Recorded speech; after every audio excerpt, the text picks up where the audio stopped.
Good morning মৰমৰ ছাত্ৰ ছাত্ৰীসকল। ইয়াৰ আগৰ ক্লাছত আমি পঢ়িছিলোঁ ৰাসায়নিক বিক্ৰিয়াৰ প্ৰকাৰ। তো আগতে আমি দুটা বিক্ৰিয়াৰ বিষয়ে পঢ়িছিলোঁ, আমাৰ সংযোজন আৰু বিযোজন বিক্ৰিয়াৰ বিষয়ে পঢ়িছিলোঁ। আজি আমি 3 নম্বৰ বিক্ৰিয়া আলোচনা কৰিম, অপহৰণ বিক্ৰিয়া। ঠিক আছে। তো অপহৰণ বিক্ৰিয়া কাক বলে এইটো আমি আজি চাম। ইয়াতে এটা উদাহৰণ লৈছোঁ, আমাৰ কপাৰ সালফেট আৰু জিংক। ইয়াতে উৎপন্ন হৈছে জিংক সালফেট প্লাস কপাৰ। তো মই আগতে তোমালোকক কৈছিলোঁ যে আমি বিক্ৰিয়াবোৰ চাই চিনাকি কৰিব লাগিব কোনটো কি প্ৰকাৰৰ বিক্ৰিয়া। তো ইয়াতে যদি আমি লক্ষ্য কৰোঁ, চোৱা ইয়াতে জিংক কপাৰৰ ঠাইত বহিছে, অৰ্থাৎ জিংকে কপাৰক কি কৰিছে, আঁতৰাই দিছে। জিংকে কপাৰক আঁতৰাই দিছে। ঠিক আছে। তাৰমানে আমি যেতিয়া ধাতু আৰু অধাতু চেপ্টাৰ পঢ়িম, 3 নম্বৰ চেপ্টাৰ পঢ়িম, তেতিয়া আমি তাতে পাম যে কিছুমান মৌল বেছি সক্ৰিয় হয়, কিছুমান কম সক্ৰিয় হয়। তাৰমানে যিবিলাক মৌলই মানে খুব তাড়াতাড়ি কি কৰে, বিক্ৰিয়া কৰে, আৰু কিছুমান আছে লাহে লাহে বিক্ৰিয়া কৰে, আৰু কিছুমান আছে মুঠেই বিক্ৰিয়া নকৰে, মানে বিক্ৰিয়াত অংশগ্ৰহণ নকৰে। তো আমাৰ ইয়াতে এই দুটাৰ ভিতৰত আমি যদি চাওঁ যে জিংক কপাৰতকৈ বেছি সক্ৰিয়, তো সেইকাৰণে জিংকে কি কৰিছে, কপাৰক আঁতৰাই দিছে। ইয়াতে চোৱা, যাক আঁতৰাই দিছে সেই অকলে আছে। তো আমাৰ এইটোৱে হ'ল অপহৰণ বিক্ৰিয়াৰ উদাহৰণ। তো আমাৰ ডেফিনেশ্যনটো এনেকৈ আহিব যে যি ৰাসায়নিক বিক্ৰিয়াত অধিক সক্ৰিয় মৌল এটাই, তাৰমানে ইয়াত জিংক হ'ল অধিক সক্ৰিয়, অধিক সক্ৰিয় মৌল এটাই কম সক্ৰিয় মৌল এটা, অৰ্থাৎ আমাৰ ইয়াত কপাৰ হ'ল জিংকতকৈ কম সক্ৰিয়, কম সক্ৰিয় মৌল এটা তাৰ যৌগৰ পৰা আঁতৰাই দিয়ে। কপাৰ আছিল, কপাৰ সালফেট যৌগ হৈ আছিল, সেই যৌগটোৰ পৰা কি কৰিছে, কপাৰক আঁতৰাই দিছে। তো ইয়াকেই আমাৰ অপহৰণ বিক্ৰিয়া বুলি কোৱা হয়। যি ৰাসায়নিক বিক্ৰিয়াত অধিক সক্ৰিয় মৌল এটাই কম সক্ৰিয় মৌল এটা কি কৰে, তাৰ যৌগৰ পৰা আঁতৰাই দিয়ে, তাকেই অপহৰণ বিক্ৰিয়া বুলি কোৱা হয়। ঠিক আছে। তো ইয়াত বেছি ক'বলগীয়া একোৱেই নাই, এইটো হ'ল আমাৰ অপহৰণ বিক্ৰিয়া। তো এই অপহৰণ বিক্ৰিয়াৰ ওপৰত এটা ইম্পৰ্টেণ্ট কুৱেশ্যন আমাৰ পৰীক্ষাত সোধে যে কপাৰ সালফেট দ্ৰৱ এটা, ইয়াতে কি লোৱা আছে, কপাৰ সালফেট, কপাৰ সালফেট দ্ৰৱ এটাত যদি কি কৰা হয়, লোৰ গজাল এটা ডুবাই দিয়া হয়, লোৰ গজাল,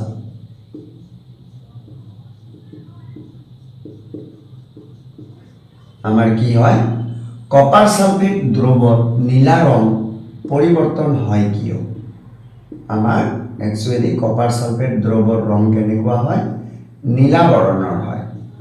কিন্তু যেতিয়া আমি লোৰ গজাল এটা কি কৰিম, কপাৰ সালফেট দ্ৰৱত ডুবাই দিম, কিছু সময় পিছত চাবা আমাৰ কপাৰ সালফেট দ্ৰৱৰ নীলা ৰং কি হৈছে, পৰিৱৰ্তন হৈছে, অৰ্থাৎ হেতা পৰে। কিয় হয়? তো ইয়াতে আমাৰ লো মানে আইৰণ, আৰু আইৰণৰ সংকেত হ'ল Fe। তো আমি কেনেকৈ লিখিম এনসাৰটো, যে কপাৰ সালফেট দ্ৰৱত লোৰ গজাল এটা ডুবাই দিলে তলত দিয়া বিক্ৰিয়াটো সংঘটিত হয়।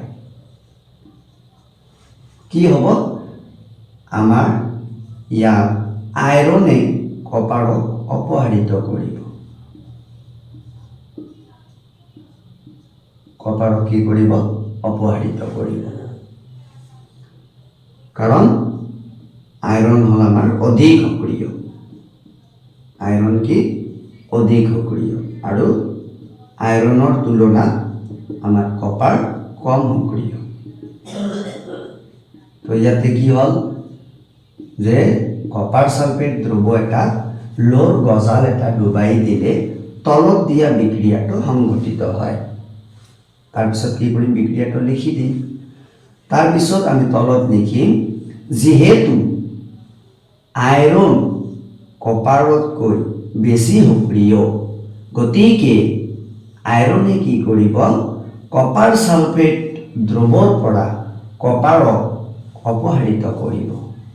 ফলত কপাৰ সালফেট দ্ৰৱৰ নীলা ৰং হেতা পৰিব, কিয়নো বিক্ৰিয়াটো সংঘটিত হোৱাৰ পিছত কপাৰ সালফেট আৰু কপাৰ সালফেট হৈ থকা নাই, এইটো আমাৰ পৰিৱৰ্তন হৈ গৈছে।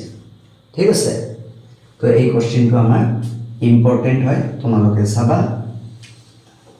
তো এই হ'ল আমাৰ অপহৰণ বিক্ৰিয়াৰ ওপৰত কোশ্চিন। তো অপহৰণ বিক্ৰিয়াত আৰু বেছি একো নাই। তো আমি জাষ্ট লক্ষ্য কৰি চাম যে আমাৰ কোনোবা মৌলই কাকবা অপহৰিত কৰিছে নেকি। যদি অপহৰিত কৰে তেনেহ'লে চাবা যে অপহৰিত কৰা মৌলটো অকলে থাকিব বিক্ৰিয়া জাত হিচাপে। ঠিক আছে, তো আমাৰ এইখিনি অপহৰণ বিক্ৰিয়া। তো ইয়াৰ পিছত আমাৰ নেক্সট আছে দ্বি অপহৰণ বিক্ৰিয়া। নেক্সট আছে আমাৰ লাষ্ট, এইটো আমাৰ 4 নম্বৰ কি, দ্বি অপহৰণ বিক্ৰিয়া। দ্বি অপহৰণ বিক্ৰিয়া। তো আমাৰ ইয়াতে সোডিয়াম সালফেট আৰু বেৰিয়াম ক্লোৰাইড। সোডিয়াম সালফেটে যদি বেৰিয়াম ক্লোৰাইডৰ লগত বিক্ৰিয়া কৰে তেতিয়া আমাৰ কি উৎপন্ন হ'ব, বেৰিয়াম সালফেট আৰু সোডিয়াম ক্লোৰাইড উৎপন্ন হ'ব। মই অলপ আগতে কৈছোঁ যে বিক্ৰিয়া চাই আমাৰ চিনাক্ত কৰিব লাগিব যে কি বিক্ৰিয়া হয়। তো ইয়াতে এইবিলাক হ'ল আয়নীয় যৌগ। এইবিলাক কি যৌগ? আয়নীয় যৌগ। তো যেতিয়া ধাতু অধাতু চেপ্টাৰ পঢ়িম তেতিয়া তোমালোকে ভালকৈ পাবা তাতে আয়নীয় যৌগ কেনেকৈ গঠিত হয়, কাক বোলে। তো যিয়ে নহওক মই জাষ্ট ইয়াতে কৈ দিছোঁ যে এইবিলাক আয়নীয় যৌগ আৰু ইয়াতে মৌলবিলাক যে আছে আয়ন হিচাপত আছে। ইয়াতে যেনেকুৱা সোডিয়াম আয়ন হিচাপত আছে, সালফেট এইটো আয়ন হিচাপত আছে, বেৰিয়াম আয়ন হিচাপত আছে। তাৰমানে প্ৰতিটো মৌল কি হিচাপত আছে? আয়ন হিচাপত আছে। তো ইয়াতে যদি আমি বিক্ৰিয়াটো লক্ষ্য কৰোঁ দেখা পাওঁ যে আমাৰ বেৰিয়ামে আহি কি কৰিছে, সোডিয়ামৰ ঠাইত বহিছে। মানে বেৰিয়ামে সোডিয়ামক কি কৰিছে, অপহৰিত কৰিছে। আৰু ইয়াতে কি হৈছে, সোডিয়াম গৈ বেৰিয়ামৰ ঠাইত বহিছে। সেইকাৰণে আমাৰ হৈছে বেৰিয়াম সালফেট আৰু সোডিয়াম ক্লোৰাইড। তাৰমানে ইয়াতে যদি ক'ব খোজা দুবাৰ মানে অপহৰিত হৈছে, সেইকাৰণে নামটো আমাক দিছে দ্বি অপহৰণ, মানে দুবাৰ অপহৰিত হৈছে ক'ব পাৰা। মানে বেৰিয়ামে সোডিয়ামক অপহৰিত কৰিছে আৰু সোডিয়ামে বেৰিয়ামক অপহৰিত কৰিছে। তো যি ৰাসায়নিক বিক্ৰিয়াত আমাৰ কি হয়, আয়নৰ বিনিময় ঘটে, বিক্ৰিয়ক পদাৰ্থ দুটাৰ মাজত আয়নৰ বিনিময় ঘটে। কিয় আয়নৰ বিনিময় বুলি কৈছে? কাৰণ মই তোমালোকক ক'লোঁ যে এইবিলাক হ'ল আয়নীয় যৌগ।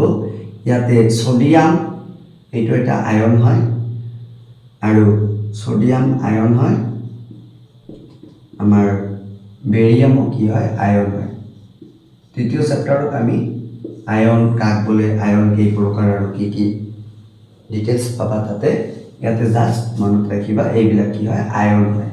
তো সোডিয়াম আয়ন ইয়াত আহিছে আৰু বেৰিয়াম আয়ন ইয়াত আহিছে। সেইকাৰণে ডেফিনেশ্যনটো কিতাপত এনেকৈ দিয়া আছে যে যি ৰাসায়নিক বিক্ৰিয়াত বিক্ৰিয়ক পদাৰ্থ দুটাৰ মাজত আয়নৰ বিনিময় ঘটে তাকেই দ্বি অপহৰণ বিক্ৰিয়া বুলি কোৱা হয়। তো এইটো হ'ল আমাৰ দ্বি অপহৰণ বিক্ৰিয়াৰ উদাহৰণ ঠিক আছে তো আমাৰ এই বিক্ৰিয়াটো যেতিয়া সংঘটিত হ'ব তেতিয়া এই যে বেৰিয়াম সালফেট যেটো পদাৰ্থ উৎপন্ন হ'ব সেই পদাৰ্থবিধ যেটো পাত্ৰত বিক্ৰিয়াটো সংঘটিত কৰিবা পাত্ৰৰ তলিত আমাৰ একবিধ বগা অদ্ৰাব্য পদাৰ্থ হিচাপে পাত্ৰৰ তলিত কি হ'ব জমা হ'ব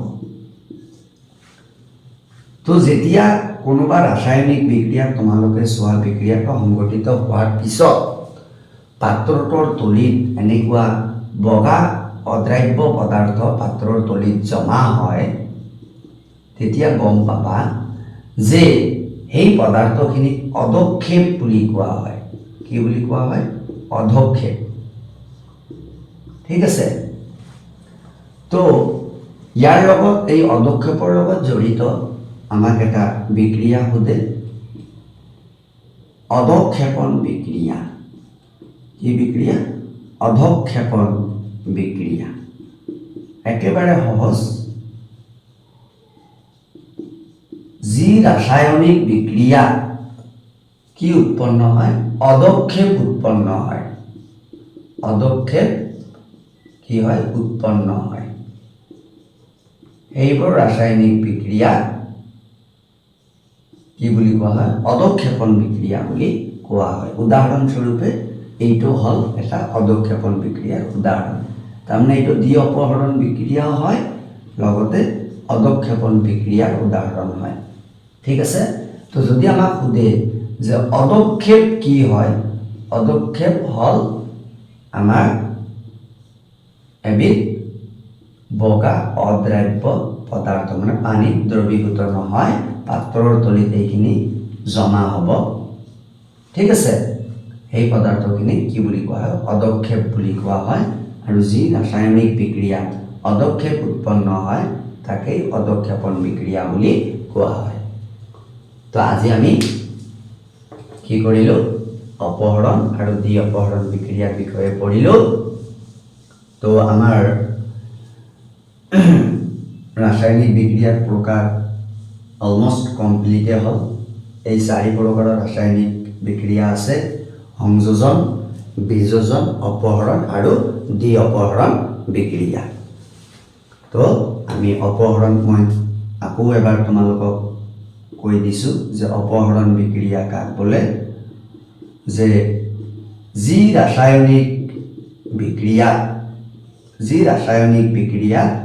কি হয় অধিক সক্রিয় মৌল এটাই কম সক্রিয় মৌল এটাক তাৰ যোগৰ পৰা কি কৰে অপহৰিত কৰে তাকেই অপহৰণ বিক্ৰিয়া বুলি কোৱা হয় এইটো হল উদাহৰণ আৰু দ্বি অপহৰণ বিক্ৰিয়া কাক বলে যে যি ৰাসায়নিক বিক্ৰিয়া আমাৰ বিক্ৰিয়ক পদাৰ্থ দুটাৰ মাজত আয়নৰ বিনিময় ঘটে তাকে দ্বি অপহৰণ বিক্ৰিয়া বুলি কোৱা হয় উদাহৰণ স্বৰূপে আমাৰ সোডিয়াম সালফেট আৰু বেৰিয়াম ক্লোৰাইডৰ মাজত যদি বিক্ৰিয়া ঘটোৱা হয় সোডিয়াম বেৰিয়ামক কি কৰিব অপহৰিত কৰিব অৰ্থাৎ বেৰিয়াম সালফেট আৰু সোডিয়াম ক্লোৰাইড উৎপন্ন হ'ব এইটো হল দ্বি অপহৰণ এইটো অপহৰণ বিক্ৰিয়া তো আমাক পৰীক্ষাত কোশ্চিন কেনেকৈ সুধিব সাপোজ তোমালোকক এটা বিক্ৰিয়া দিছে এইটো বিক্ৰিয়া দিছে তোমালোকক দি 1 নম্বৰত তোমালোকক অপচন মানে এই নম্বৰত কি দিছে যে এইটো সংযোজন বিক্ৰিয়া হয় নে নহয় সংযোজন হয় নে নহয় বি নম্বৰত দিছে বিযোজন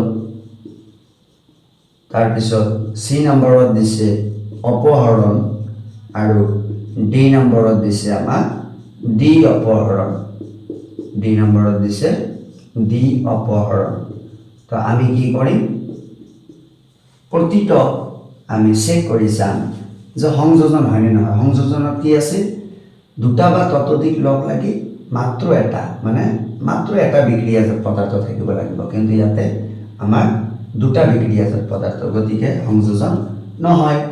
বিযোজনত কি হয়, ইয়াৰ ওলোটা, আমাৰ বিক্ৰিয়ক পদাৰ্থ এটা থাকিব লাগিছিল আৰু বিক্ৰিয়াজাত পদাৰ্থ দুটা বা ততোধিক, কিন্তু ইয়াত বিক্ৰিয়ক পদাৰ্থ আমাৰ কেইটা আছে, এটা দুটা, তাৰমানে বিযোজনো নহয়।